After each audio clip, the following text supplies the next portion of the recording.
May hapon mga kapapart, diya ka mga kapapart, ato nang gi-continue atong part 3 mga kapapart. Diya, ato nang gitangtang ang ligid sa atras sa BMX mga kapapart, kay atong inang less than og ligid. Diya, ato nang gitangtang ang ligid og iyang yantas papat, ato nang separate. Og diya, ato nang gitarong atong camera action mga kapapart, kay murag takilid man, dili pud ta plaster pagkatangtang.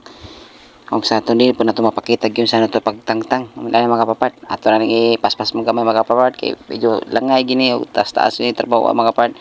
Kailangan magtabaw gini mga kapapart, taas yung pasensya mga kapapart, kay medyo kung dili makadima o ang imong isayang imong interior mga kapapart na imong gitaw mapis mabustot ra.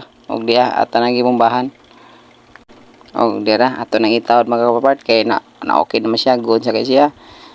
Di ato nang plaster, ato ipilon na, ato hasta kadina, ato nang hugtan mga kapapart, ang iyang nut mga kapapart, pikas-pikas ni mga kapapart para dili siya matangtang o luwag mga kapapart, patoy kita ni mas ligid mga kapapart. Diya, ato nang ipilon na iyang side stand, kaya raw yung dili siya bikil.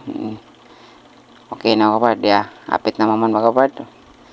Lastadas na kani, gus na ni, ug mahuman na ni, okay na ni, pwede na ni padagan, pwede na isuroy sa kadalanan mga kapapart. Na okay na mga kapart. Goods na goods na ni mga kapart. Thanks for watching mga kapaparts. Follow and like and share mga kapart. Thank you. Bye bye. Amping.